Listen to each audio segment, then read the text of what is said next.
سابق ایڈمنسٹریٹر اور deputy commissioner Irfan سلام بلاآخر طے کر لیے گئے کہ وہ کہاں رہیں گے، ورنہ وہ ہماری اطلاعات کے مطابق ایڈمنسٹریٹر بلدیہ کورنگی کے لیے کوشش کر رہے تھے۔ شاید نہ کر رہے ہوں، لیکن بلدیہ عظمیٰ کراچی کی طرف سے ایک آرڈر 16 اگست 2020 کو جاری ہوتا ہے، جس کے تحت واضح طور پر لکھا ہوا ہے کہ عرفان سلام، جن کی 26 جولائی 2021 کو جوائننگ کی رپورٹ تھی، ان کو باقاعدہ KMC میں الاؤ کر دیا گیا ہے اور 2 اگست 2021 سے ان کو الاؤ کیا گیا ہے، اور فی الحال ان کو پہلے مرحلے میں director implementation coordination administrator secretariat بلدیہ عظمیٰ کراچی میں تعینات کیا گیا ہے، تاکہ یہ خاموشی سے بیٹھے رہیں۔ واضح رہے کہ عرفان سلام ڈپٹی کمشنر اور ایڈمنسٹریٹر کی حیثیت سے فرائض انجام دے چکے ہیں، اور یقینی طور پر بلدیہ عظمیٰ کراچی میں وہ کھڈے لائنی ہوتے اور کوئی ان کو نہیں پہچانتا۔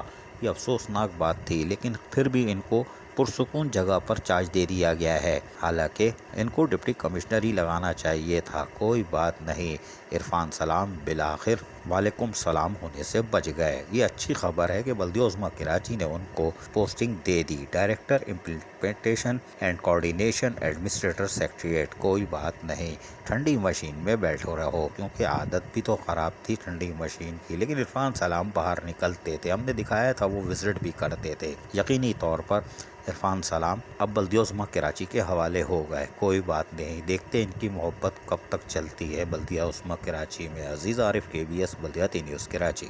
ایسی ہی خوبصورت ویڈیوز فیوچر میں حاصل کرنے کے لیے ریڈ بٹن پر کلک کر کے اور بیل آئیکن کو پریس کر کے ہم سب کے سبسکرائبر بننا مت بھولیے۔